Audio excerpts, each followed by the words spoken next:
Hey, you're in for a great show today as I speak with my good friend David Priddy. David is a engineer by trade, but when he started his career, it wasn't long before he decided to move into business development and work as what I call an unemployed engineer. He was a professional unemployed engineer, and it was his job to represent his company in providing their engineering expertise to other companies that would use their company to help do engineering projects. So David is kind of an engineer with a sales side of in him. His job is to foster and make new relationships and then sell his company's services. Well, David a few years ago found himself unemployed. It happens to us all. And when we're unemployed, it sometimes can be a shock to our system, and then you have to kind of upright. And so you're in for a great treat as Dave gives us his tips on how to find the next job, even when you're not expecting that you're going to at a point in life where you hope that you don't have to look for a new job. But this is how Dave did it. There's a ton of great lessons in here. So let's discuss. Hi, I'm Pat Batchelor, and this is the DIY Engineering Career Builder Podcast. With 25 years as an engineer and 10 as an engineering recruiter, I'm now stepping into the role of job search and career coach. I want to help you find a job in half the time and have fun doing it. Whether you're looking for your first job right out of college, your next job, or perhaps one day even your dream job, I'm here to guide you to the next step. This would be fun, entertaining, educational, and most importantly for you, empowering. So let's get started. All right. Well, hey, Dave, it's a pleasure seeing you today. Thanks for being on the program. As you know, I've tried to, we met a number of years ago, actually. We're both engineers. And I guess we're the kind of engineers that do business development. Right. Even though we got our education in the technical field, I think you're a chemical engineer or petroleum. Petroleum, yeah. Mm-hmm. Petroleum engineer. I'm a civil. But we met a number of years ago. Why don't you just tell us how we met? So if I recall correctly, it was around 2008. And we were both at I was at the Georgia Association of Water Professionals Industrial Conference, which I used to attend every year or two. And I remember, going through the agenda and everything. And I remember this session, the very last session of the last day, there was a talk by a gentleman named Pat Batchelor and the topic, this is a technical conference, right? And usually all kinds of technical things associated in the water, wastewater field. Yeah. And this last talk was how to find your next job using LinkedIn, I think was the title of the talk. And I thought, wow, this was weird. And back then, LinkedIn was something that I think I was aware of. I signed up and tried to use it to connect with former coworkers primarily, and keep up with them was the reason I originally got into it. Didn't know much about it. And I thought, well, this is an interesting oddball kind of topic. And I thought, well, I wonder how many people in a technical conference are really going to be, there. So I'll stick around and check that one out. That sounds kind of interesting. I go in there and it was wall to wall packed with people. Every standing room only, literally shocked me for a final day conference, final hour conference. And then you were up there giving that talk, and you really went through, and I learned a lot about LinkedIn. Things maybe at the time I wasn't ready to apply, but it certainly opened my eyes to different things you can do with it. And it's not something I ever thought of using at that time, or even for some time as a job finding tool. It was just really just connecting with people I knew. Right. But it was kind of an eye opener. So I remember after the seminar, I went out and introduced myself to you and said, what a neat concept for a conference like this. And we talked a little bit. I know, found out that we lived just a few miles from each other in the same town, same community of Helena. And we met for lunch at, sometime after that, and just kind of really started a personal bond that way that's grown through the years. So this is been 13 years now, I guess. Wow, isn't that cool? I tell people, you never know when you're going to meet your your next best friend. Right. Yeah. And one of the skills in life for anybody is always be ready to meet a best friend, because you just never know where it's going to come. And I remember meeting you at the conference. You kind of said, "Hey, good job," and I was like, "Thanks." And I knew you were in business development. And I always was a little bit intimidated by you because you worked for a bigger company. You were chasing bigger projects. And I was just like, man, this guy's got it all figured out. And I don't know anything. Wow. If only you knew. Yeah, absolutely. Well, hey, okay, we're going to break there. Can you turn your screen down just a little bit? You're a little bit too high. There you go. Perfect. That's All right. perfect. That's how I always have it set. So I don't know. It's not. No, that's perfect right there. Better? That's much better. Okay. So then we met for lunch, and I just remember being, man, this guy he's working for the big companies, making the big bucks. He really knows. And you do, honestly. I have always admired you. And then we became friends. We just over the years, that one lunch turned into, 6 months later, we had another lunch, and then it was a phone call. And then the next thing you know, you're like, hey, I've got a men's group at church. Would you be interested? And you joined, and man, we've been good friends. And so, about, what was it about? I guess you probably weren't completely surprised, but last year when COVID hit, you're sitting there going, well, Pat's a recruiter. What's he going to do? And I said, Dave, I'm going to teach engineers how to find a job using LinkedIn. And you were like, well, no surprise there. Yeah, right. Exactly. Yeah. Where have I seen this before? So I did the course last year, and I said, Dave, I really need some help. Would you be willing to step in and attend the course? What did you think about it? Just kind of, I know, and I really appreciate you taking time out of your day, because you had a job, you didn't need to attend, but you were willing to sit in during your lunch hour and listen to the course. What did you get out of it? And what did you think was important about what we talked about? Well, I think, just from some of my own experiences, I think you started out the presentation, talking about why this is important. And you highlighted in particular the fact that, answering jobs that are posted online, what really goes on behind the scenes. I think that was a very eye-opening. It's something I was kind of aware of and understood, but it was a very eye-opening tale about, that no, people aren't ignoring you. It's just priorities change all the time.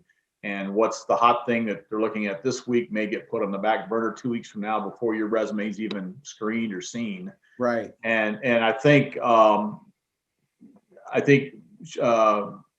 showing and demonstrating that, and demonstrating how that worked. And I mean, you had graphics and pictures and diagrams of how, this person in HR department over here is the one fielding resumes, and this person over here in this department is actually looking for the position, is waiting on that person, but then this person gets reassigned to something even more priority driven, and so you get kind of lost in the shuffle.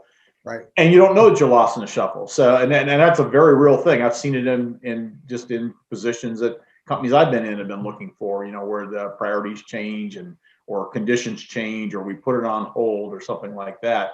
Right. And so I think that realization was a first really big eye opener to me.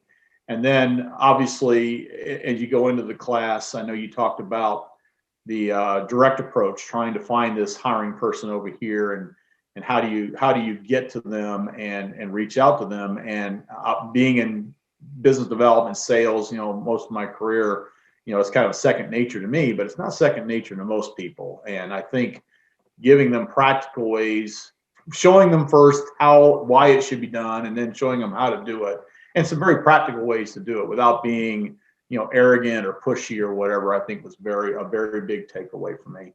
Right. Yeah. Right. Well, and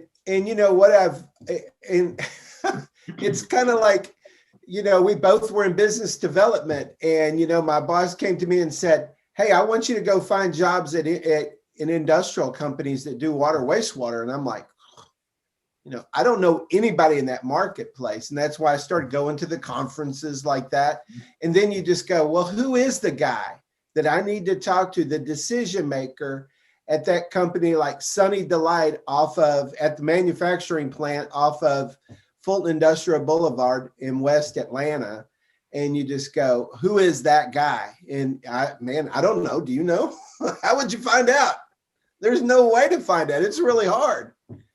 You start with the first person you can find, and a lot of times, finding the actual decision maker takes some time working through an organization. But usually, I would start with the person who's directly impacted by it. So, who is a person over wastewater operations? They may not be the decision maker, but they are impacted by that decision, and they're the ones that have to live with that decision. So, their insight is very critical, in my opinion, on anything. So that's. If you could sell that person, they could help you sell to the decision maker. Okay. Yeah, exactly. To the decision maker, right? Well, but it's the same way whether you're selling engineering services or you're selling yourself. It's the same technique. You got to find someone at the right company. So you start off with a target company, and then within it, you have to try and figure out who's the right person. And it takes time and energy, and just it's more than just hitting a button. And saying, I'm applying for a job, call me. And I tell people, well, you might be able to find a date by swiping left or swiping right. Apparently you can find a home loan by pushing one button on you can get a loan. I'm gonna have to take your word on that, by the way. But apparently you can, yeah. But and even the commercials, you'll see an Indeed or a ZipRecruiter commercial, and they'll say, I was unemployed for, months and months. And then I got on Indeed and I hit apply, and oh boy, people start calling me. And I'm like, it may work better. And I've even talked to my rep at Indeed, and I said, okay, I saw the commercial over the weekend. You guys put it out. It had the nice music in the background, and you apply for a job and then you get 3 offers in the next week. I said, is that really how it happens? He goes, well, Pat, for common labor, for working at a second shift as a forklift driver at a manufacturing company, for the, working at a restaurant or something. He says, yeah, we can, if you apply today, you may get an offer or 2 in the next week. But he says, engineering, no. It's not going to happen. It just doesn't happen that way. And he goes, you know that. And I said, well, I know it, but you're telling my clients all they have to do is hit a button and wait, and they're going to get hired. And I'm just like, it ain't going to happen. Right. Yeah. So, well, let me ask you, Dave, probably about 4 or 5 years ago, we were friends. We knew each other. And one afternoon you called me up and said, Pat, I got cut loose. Mm-hmm. And I just remember that conversation, and I was just like, wow, well, let's grab coffee or something. Tell me, Dave, what happened? Not necessarily how you got cut loose, but, how did you deal with you were 50, maybe? Yeah, early 50s. I think I was 53 at the time. Okay. And so, yeah, I had been with this firm for 18 years. It was a good company, but it had gone through some changes. I kind of saw it coming. I say I saw it coming. At one point early in my tenure with them, I felt I would retire there, but that became evident to me that probably wasn't going to happen, that there were going to be changes, either mine or theirs along the way. So I was kind of, braced for it. The company was having a down year. Our division in particular was having a down year. Knew they were going to have it from the very beginning due to some write-offs that they were going to take. So there was my entire department pretty much got. My entire department was gone, or my old department, I guess, sales department we had. I was the last remaining standing member. My former boss was let go in August of that year. The 2 other guys in the group were let go the year before. So I kind of like, okay, why am I still here? So I sort of saw it coming, but I wasn't determined to look. I was kind of committed to sticking it out to the length, or unless something really came along that, blew my socks off. So I went in for a review, and they told me for my annual review that's when they were going to take away my position. So so again, I was half expected for it, but a little surprised as well. And I think at that point I was kind of mentally ready to move on anyway. So Yeah. it was a good, I was definitely ready to move on anyway, just because of the changes in the culture of the organization and stuff that I've been through. But Right. so it was a great 18 years, but it was time for a new chapter. We'll start. So you were saying that you saw it coming. It wasn't a big. Yeah, I saw it coming. I mean, I expected something would happen at some point, and I was, thinking about what I want to do with the rest of my life. I really wasn't keen to leaving the company to do the same job somewhere else. So I was kind of looking for what's new out there, or what's, what could I do that would kind of stimulate me some more, for my final act, if you will. Right. And so I obviously this pushed things. I had also been laid off earlier in my career back in the 90s, and I kind of developed this process then, and I carried the same process again in 2014. But when this happened to me, and this was on Veterans Day, by the way, November 11th of 14, and that's kind of I say that to say that that's kind of a pivotal point and something I want to draw upon as we go into this conversation. But basically what I did was I said, all right, this is a Tuesday afternoon. It happened to be a beautiful day, mid-70s day, 75-degree day in November, which is a pretty nice day for November around here. So what I decided to do is, I told my wife, told my kids, just so they knew what was going on. And then I just took the day off. I said, you know what, I didn't have much. I've been working at home for a while, so I had a little cubicle at the office. Didn't take me but 30 minutes to clean up my stuff and get out of there. Came home, decided I'm gonna spend the day doing yard work and just take things off my mind and and decompress a little bit. What's that? Kind of decompress a little bit. Decompress a little bit, get my thoughts together, enjoy the day outside, get some sunshine. Yeah, all that was very beneficial. And the plan I had was, and I did this 20 years before, whenever it was, I said, I'm going to take the rest of this week just to get myself together. And what does that mean? And of course, in my case, I had to replace a company car, a company computer, and a company phone. So that was three things I had to do technically. And I had the rest of the week to turn my stuff in. So I had a little bit of time to do that, but I had to figure all that. And I did. But also the idea I had was by Sunday night of that week, I want to have my plan together for what I'm going to do to look for a job. And again, I did the same thing in 1995 when I got laid off from a firm then too. And so I'd already proven it, but I take the time, don't start calling people right away, get your ducks lined up. And so I did that. I already had an extra car, so I was pretty good with that. You have to get a new phone, and I borrowed my son's laptop for a while. I think was how I got through the technology parts. Yeah, absolutely. So basically, you probably bought that laptop for him anyway.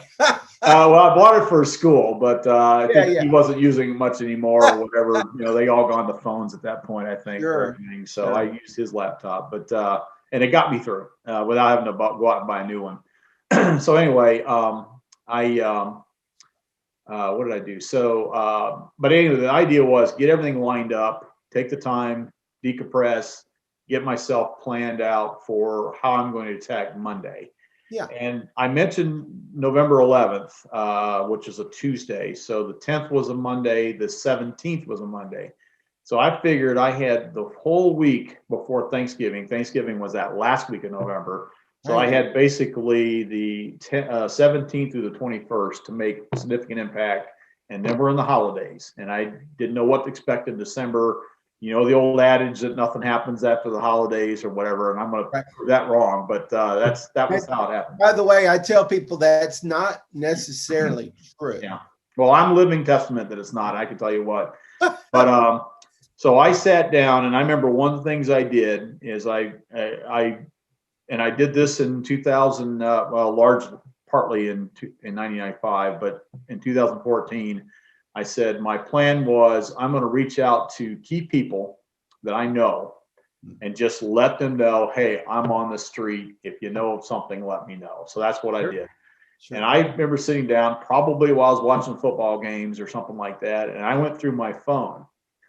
and started looking through, just scrolling and writing down That names Rolodex. of key people. Just the Rolodex. Yeah, my Rolodex was in my phone. Right. And I went through that and just started scrolling through. And, obviously lots of them weren't people in my field, but most of them were going to be either a few clients maybe, but and I obviously wanted to do an email to my clients, let them know I wasn't there anymore in case things fell through the cracks, because there was no transition from my work to them. So that was another email I did also, that probably that Sunday or Monday. I wrote that email out to my customers, just telling them, hey, I'm no longer with my former employer. I'll let you know when I do land somewhere or whatever I do, but just want to let you know I'm no longer there. Don't go looking for me there. Which is, depending on your situation, you always have to word those letters very carefully. And I did it very professional. I didn't say anything. It was just pretty much abrupt, just letting you know, as of this date, November 11th, 2014, I'm no longer with my company. And I think that's all I said. And then I just said, I'll let you know, or I will communicate to you as, wherever I end up going or whatever I end up doing, kind of thing. Yeah. And that was it. Okay. So then I sat there. So I developed that list. And I guess I did develop a list of people to reach out to, and then maybe that customer list too. But I sat down and wrote down, and I want to say it was approximately 50 names. And most of those were former coworkers. And many of them had already left the company before me and had gone off. And some of them may have been from even before that company. But people I knew that, and the way I judged it was, who are the people that I know that would help me? And I knew they would help me because I know that I would help them if they approached me, and many had over the years. So obviously, if I feel our relationship is strong enough that I would jump in and do whatever I could to help them, they probably would reciprocate. Right. So I went through that, and it could be vendors, it could be former coworkers, occasional customers, maybe a few, but not many, but a few I had in that list. Yeah. And so I wrote this list of about 50, and I thought, well, that's a lot of names. And I got set 5 days before the Thanksgiving week starts. So then I went through and I thought, what are the really highlighted ones, the ones that I absolutely definitely would. So I went through and did another core, and I about half of them. So I think I put stars by those names, Okay. So that's what I started with, was a list of 22 or 25 people that I would start with. And I said, I'm going to go through these stars first. Then I'll go back to the ones that aren't starred, and I'm going to contact those folks. And I'm going to try and do as much of that through the first week as I can do. Right. And then when we get to the week of Thanksgiving, things will settle down. That's when I'll get on job boards. I'll look at competitor websites and, career pages and that kind of stuff. And so I kind of had it phased out. I'm going to do this phase first, and this phase, and the next phase. And so I had a plan, is really what it boils down to. That's smart. So I started doing that. Well, during that week, the latter part of the week, I was just getting myself organized and getting my computer and all that kind of stuff. Word got around, I had a couple of calls anyway. So by Friday that week, before I even started making calls, I already had identified 2 companies of what I would call solid leads. And these are basically where I had a conversation with somebody and they said, hey, we would like to talk to you, or hey, I would like to introduce you to somebody in my company. And this came to me. One of them came through a customer that happened to call me during the week, and he told somebody he knew. Was that a follow-up to your email, or was that just? No, this is all before that. Actually, the first one, the grapevine. The first one, Pat, came in the day I got laid off. And it was oddly enough that a customer happened to call me that I've been talking to and had known for years. And he called me with a project opportunity he wanted us to take a look at. And I said, well, as of 6 hours ago, I'm no longer with a company. And what? I had that kind of, I can't believe it, well, let me tell so-and-so. Okay, you got to tell so-and-so. That so-and-so happened to be one of my starred 25 people anyway. So go ahead and tell him, because he knew him already. We'd all worked together before. And so then he tried to reach me that night. We missed each other. His boss, who I also knew, and then connected with him on LinkedIn, sent me a note that night, said, hey, I heard you're on the street. Let's talk tomorrow. So actually I had activity going within 24 hours, but that was purely coincidental, because that customer reached out to me that day. But anyway, nonetheless, I had those 2 leads by the end of that Friday, the 3 days after I was laid off. Then I started making my calls with my plan on that Monday. And I called just, like anything else, like a job. You sit down, I, got showered, got dressed like I normally would, sat at my desk like I normally would. But I started placing calls to these people I knew who'd respond. I either sent them emails or I phoned them, left them messages. Yeah. And then they'd get back to me. And, and of course, some of them, oh man, well, I'll keep thinking of you. I'll let you know. Some others said, hey, let me talk around a little bit. Some of them didn't say anything. And then they came back with an opportunity. But by the end of that Friday of the 21st of November, I think it was, I had now a total of 9 confirmed opportunities. Wow. So I was 7 in that course of that 5 days where I'd reached out to somebody and they read back to me and said, we would like to talk to you. Wow. One of those was one of the clients. When I sent the client list, the client asked me, what are you looking for? And I said, well, I'm doing this and this. And they says, well, we've been looking for somebody. Would you be interested in talking to us? It's like, sure. So, and I did. I ended up talking to them and then their sales manager and stuff. And so anyway, that's how I went about it. And of course, then it's like, okay, now I'm up at this weekend. I, at this point had, and this is where the holiday thing comes into play. So that following Monday of the 24th was the Monday before Thanksgiving. Thanksgiving would be the 27th 27th. Yeah. Well, I ended up having between Monday and Tuesday, I had, I think, 4 interviews scheduled. Wow. Yeah. Blew me away. I was not expecting. I really was expecting to spend those 3 days, once I called everybody, I spent those 3 days going through job boards and stuff. I never had time to do that. So I had, I think I had 3 in one day. One of them had to cancel. Then I had one on the next day. And the one the next day was a guy that it just coincidental. He heard from somebody I talked to. Yeah. So this guy was not on my list to call. It just was somebody I did call, happened to mention to them. And this guy called me and said, hey, we've been planning to hire somebody. And so he actually flew from Cincinnati down to Atlanta to meet me that Tuesday before Thanksgiving on the fly. Wow. And I think he may have called me on the Saturday, or maybe he called me end of day on that Friday, the 21st. Like I was about ready to wrap up for the weekend, and he calls me. And then he called me again on Saturday, and we arranged to meet on Tuesday. So I went down to the airport, met him in the main area there. So he flew from Cincinnati to Atlanta, met you at the airport, and then turned around and flew back. That's exactly what he did. He was president of the company, so he had the budget to do that kind of thing. So wow. Well, Dave, that means you have been building relationships your whole career. Mm-hmm. So that when you found yourself in a spot where, oh my gosh, I need a job, you didn't start with, let me start with cold calls and applying on jobs.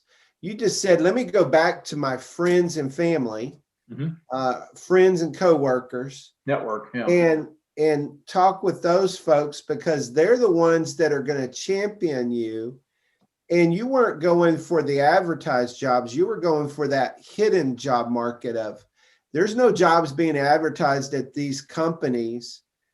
But you were smart enough to know that, 70% of the jobs out there are never advertised. Right. And the way you're going to find out about them is by your network of friends and family. And so that's one of the things I kind of emphasize in my course is you really need this network. And you're building that network every day of your career. You're investing into friendships. Mm-hmm. And you want to continue doing that consistently throughout your career because, and you even mentioned twice, you mentioned that you had gotten laid off.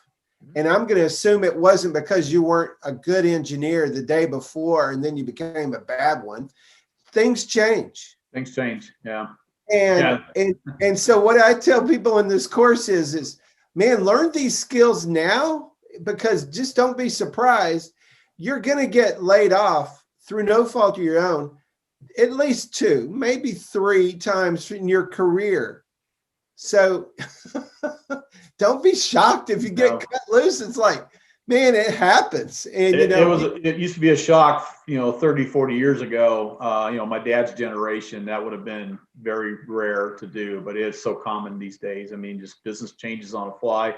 I mentioned the 20 years before, in that situation, there was a leadership change through coup. In other words, a person came in, undermined it. The COO and the senior VP of sales and marketing were canned on a Monday. oh, This other guy came in, decided he was cutting, and by Wednesday, I found out my job was done, and half my department was gone then. So, it was that kind of thing. So that's a total opposite thing, right? Or opposite, different thing altogether. So the company left you.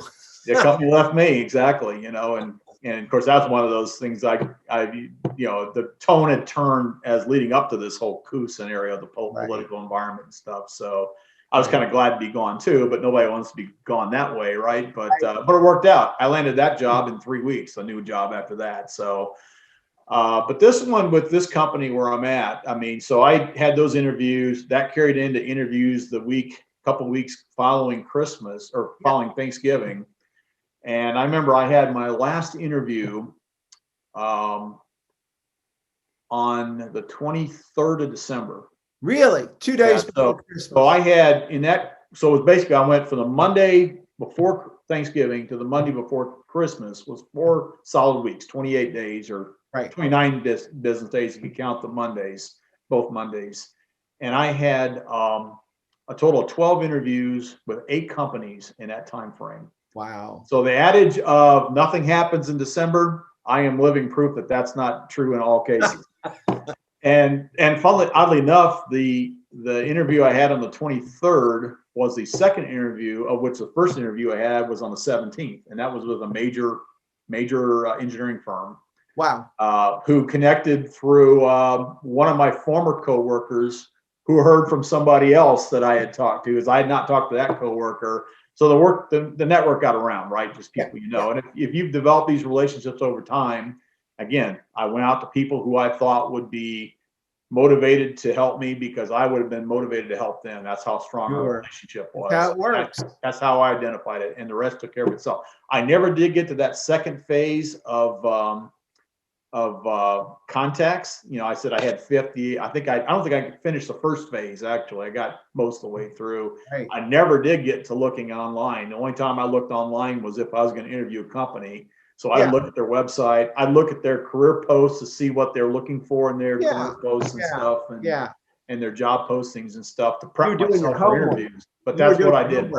Getting ready for an interview, you were doing homework. Yeah. You were one of the 22 or 24 people I called, by the way. So. Oh yeah, what did I do for you? That's how we got connected on it. But I know you were one of that. But that's how that all unplayed, and I ended up getting 3 offers out of that, out of those 8 companies, before I turned the spigot off and said, "Okay, I'm taking one of these, so let's stop it." Because the one I interviewed with in late December, I had those 2 interviews within a week, and they were already asked. I had several asking me for coming back for a 3rd interview, and I had to say over the holidays, it's like I'm picking one of these other offers, and so kind of shut it off. But so it was it was remarkable. It surprised the heck out of me, even though it was kind of my plan. I didn't expect the kind of results to happen. I didn't expect to be working in early January of that year. Which one amounted to about 8 weeks after I 8 weeks after I lost my job. So but boy, that's a tough 8 weeks. I mean, essentially it's 2 months, and it sounds like you were really busy the whole time, but it does show when you have that many interviews with that many different companies and that many different 3 offers. Mm-hmm. That's remarkable. That really shows that you had really built not only your career, but you had fostered and built healthy relationships all the way through your whole career. Mm-hmm. And then when you needed it, it paid off. Well, actually, I develop relationships for a living as part of what I do, and I realize that not everybody and a lot of engineers don't do that and don't have the time or even the opportunity to develop a network like I had. However, again, I didn't reach out most of my network was building with customers, and I didn't reach out to customers looking for a job typically.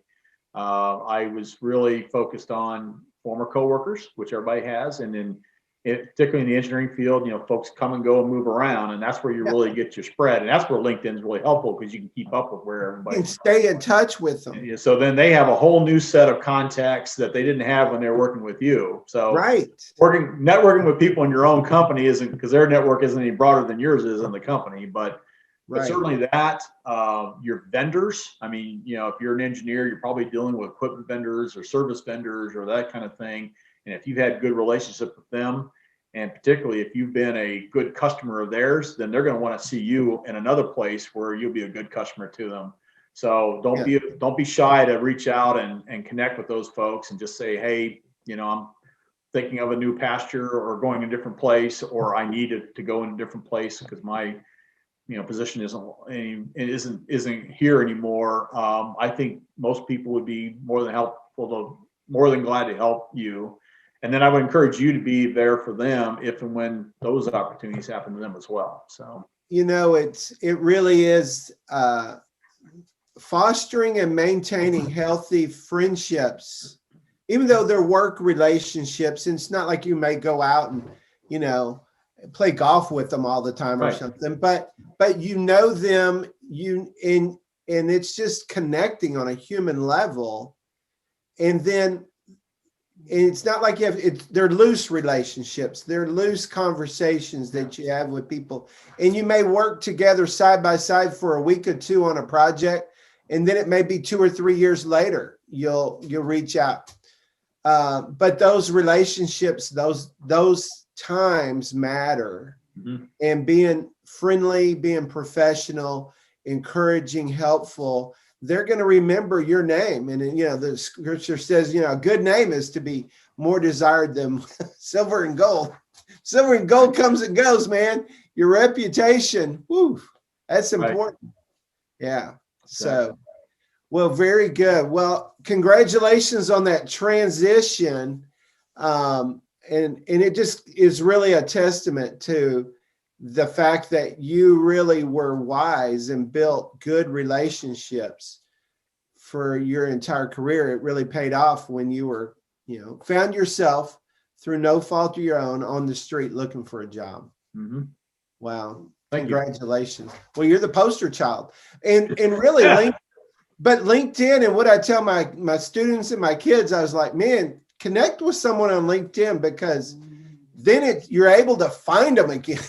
Right. Yeah, that's been very, very key to me. Yeah, because you can't really find them very easily. They move to one company, you move somewhere, and you're like, where is it? Where are they? Mm-hmm. So it just makes it real simple to keep up with people on an ongoing basis. So congratulations to you, man. That's really cool. Well, Dave, is there any parting words that you might have for young engineers or really anybody in the job market that you say, here's some things that you might want to think about? Is there any tips that you might suggest for someone maybe who's gotten cut loose? Probably kind of a rehash of what we said, but I think the biggest takeaways would be, obviously you got to stay positive, keep the faith. It's a process. It takes time in many cases. And in my case, I just use that 8 to 5 work schedule. I'm going to work at it like I normally would.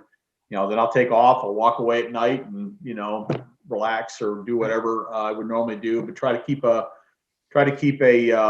consistent schedule, just like you would on a normal work day. Right. And then stay up late at night watching TV and then sleep till noon, right? Right. Yeah, that's not. Yeah. I'm not saying that can't happen, but it's not how I've ever done it. And I think they always say, it's a full-time job looking for a job. And I think it's the way you got to look at it. Right. And then I would say, obviously, we talked about, just reaching out to people, and you don't have to say, gee, can you get me a job? It's just saying, hey, I'm out of work right now. I'm looking, looking for something. If you know of anything, not a high pressure thing. Right. And usually the folks that want to help you, they know something, they'll bring it to you. And and as I went through some of the examples, I mean, I was hearing from people I hadn't even talked to, you know, because the word was getting around. So Great. you want to let that let that grapevine work for you in this case.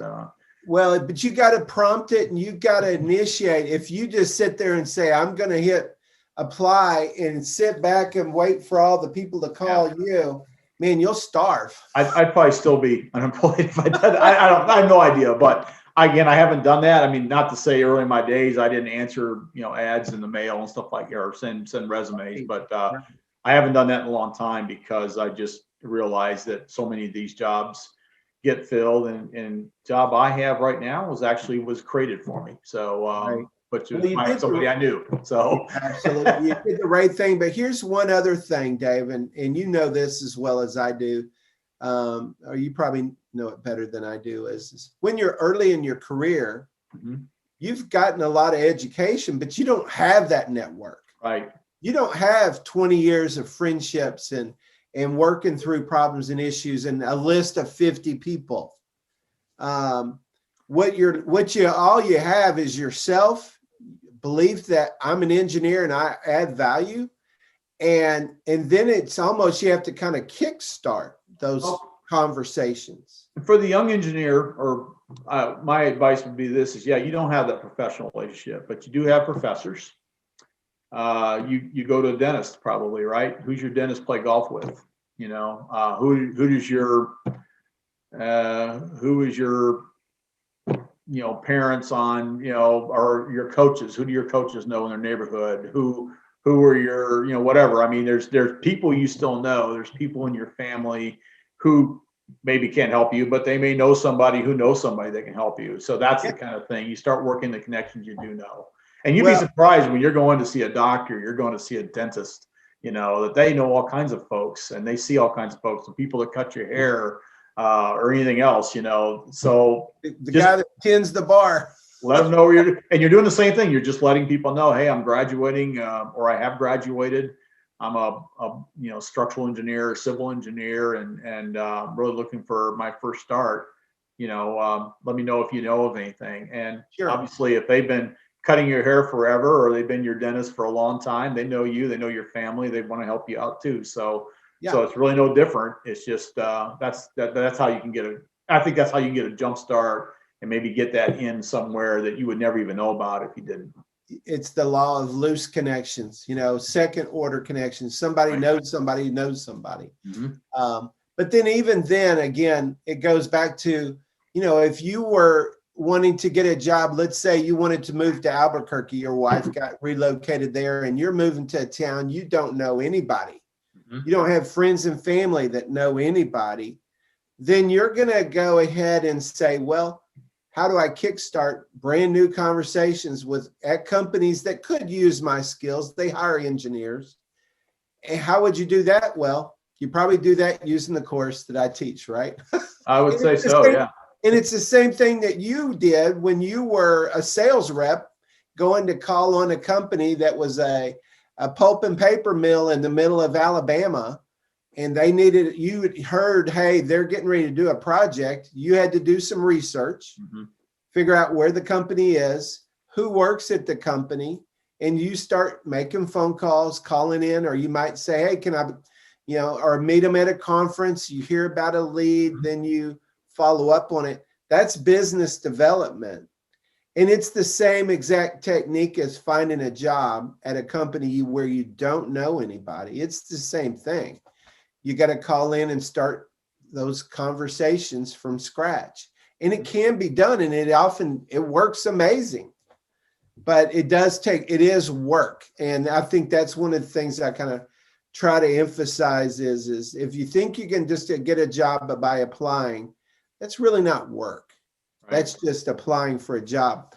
Networking, it's not called networking for nothing, is it?